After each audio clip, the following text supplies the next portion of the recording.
Morning, everyone. Good morning, Rabbi. Good morning, Rabbi. We're learning Mishna Yevamos, Parak Zion, chapter 16, Mishna Zion, Mishna 7. Amar Rabbi Akiva. Rabbi Akiva said, "Kisharadati leNaharda la'aber hashana." When I went down to Naharda, that means that Rabbi Akiva was in Eretz Yisrael, and he went to Naharda, which was in Babel, which was in Babylonia. La'aber hashana. When I went down there to La'aber hashana, to extend the year, to establish a leap year. Now, this is just a little bit of an aside, in the sense Rabbi Akiva is telling us, what brought him down to Naharda. What's going to come from the rest of it is what's relevant to what we've been discussing. Rabbi Akiva says that what brought him down to Naharda was La'aber hashana, to establish a leap year. Now, they explain it here in the bottom. In earlier times, leap years in the Jewish calendar were established by a rabbinic court, convened for that purpose. Usually, this court met in Eretz Yisrael. In this instance, the Romans who ruled Eretz Yisrael had forbidden the Jews from establishing a leap year. Therefore, it was done in Babylonia. So that's why he was going to Babylonia, to Naharda, to La'aber hashana, to establish a leap year, the extra month of the year for the Jewish calendar. So Rabbi Akiva says, when I went there, Matzasi Nehemiah ish Beis Deli, I found a sage named Nehemiah of Beis Deli.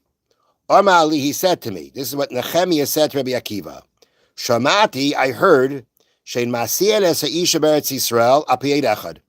They do not marry a woman in Eretz Yisrael based on one witness, El Rabbi Yehuda ben Bava, except Rabbi Yehuda ben Bava. Meaning, that what we've been discussing until now, which is that you can allow a woman to marry based on one witness testifying that her husband is dead. On that, Nehemiah said to Rabbi Akiva, I heard in Eretz Yisrael, the only one who holds like that is the sage Rabbi Yehuda ben Bava. The Numeisiloi, and I said to him, this is Rabbi Akiva speaking, and I said to Nehemiah, Kein advarim. That's the way it is. That most of the sages the majority of the sages are arguing on him. All the sages are arguing on him, but that's what he held.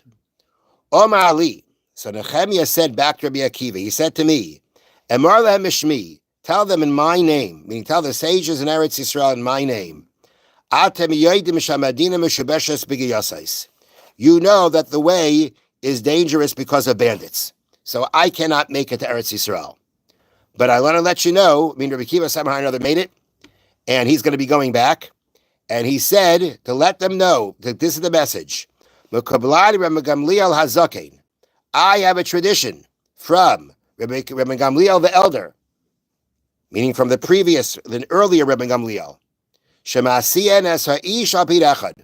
that we can marry a woman based on one witness. One witness alone will be enough to be able to say that her husband is dead, to go in and remarry based on that.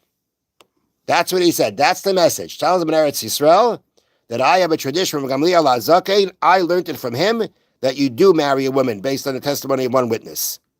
And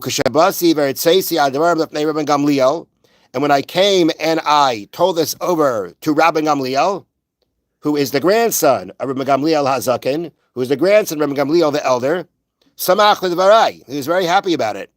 He rejoiced over my words. V'amar, and he said, Matzanu chaver Rabbi Yehuda ben Bava. We have found a partner, we found a friend, we found a support for the opinion of Yehuda ben Bava. This Rabbi Gamliel. Now, from the conversation that was going on, Rabbi Gamliel remembered Shenergu Harugim betel Arza, that there were people that were killed in a place called Tel Arza. Visi Rabbi Gamliel Hazaken the Shoiseim Apiyed Echad, and that his grandfather, Gamliel the elder, allowed their wives to remarry based on the testimony of one witness. So he remembered after, from this whole discussion about Nehemiah's message from Rabbi Akiva, from that he remembered that actually he remembers how his grandfather, Gamliel HaZaken, actually allowed these women to get married based on the testimony of one witness. Now, and eventually it came about that it became established, meaning everybody agreed that you could marry a woman, allow a woman to marry based on the testimony of one witness. And it became established to allow a woman to marry based on the testimony of one witness from another witness. Meaning typically, You have to be the witness to something to be able to be a witness.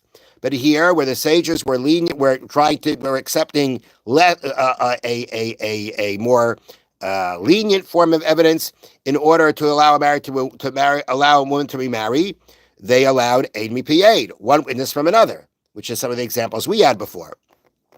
Mipi eved, a slave, an eved kanani, a Canaanite slave. I mean, he's not a Jewish slave. He became a slave. As a non-Jew became a slave, but we know that a eved kanani, and not a slave, has a status similar to a woman when it comes to mitzvahs. And we say here that his testimony will be accepted. Mipi isha, a woman can testify. Mipi shivcha, the mouth of a maidservant. Meaning there was a point of time where there were those who did not want to allow this, but eventually it came about that the people that the sages accepted to do so. Now, from the rest of the Mishnah, it would seem now, Rebbe Lezer, Rebbe Shua, Eimrim, Ein Masinas Ish Al Peid Echad. Lezer, Rebbe Shua say, you cannot allow a woman to marry based on testimony of one witness.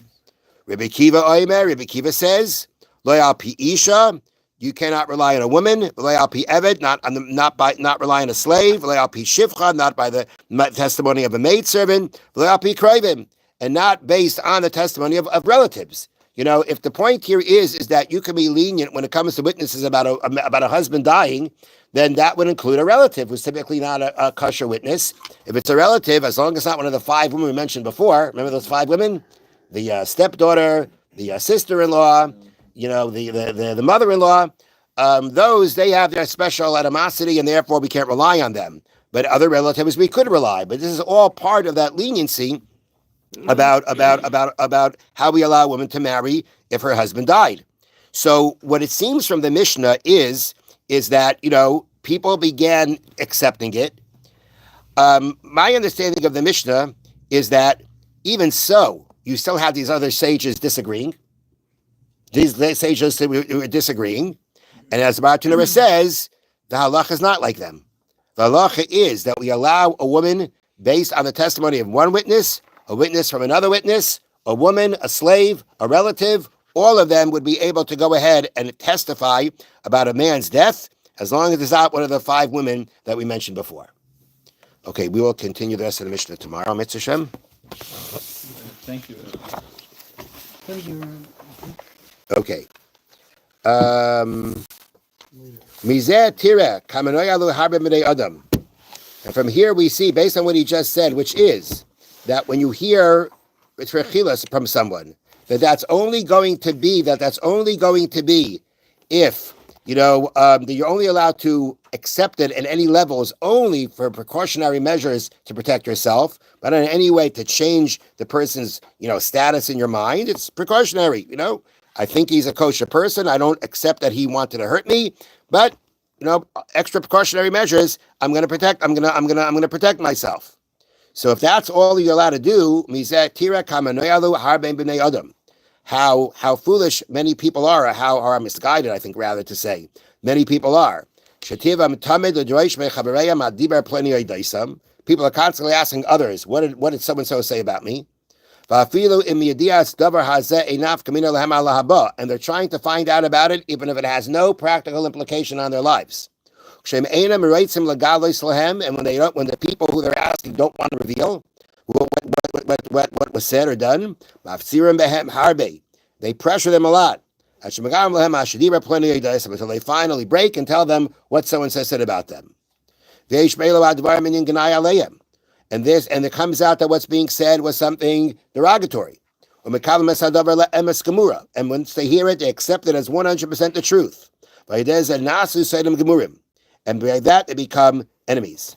And he points out that basically when this all happens, there's a combination of many sins that can come about because of this, and therefore the people have to stay away from this in a very strong way, because that's potential to bring about many sins and many problems. Have a wonderful day.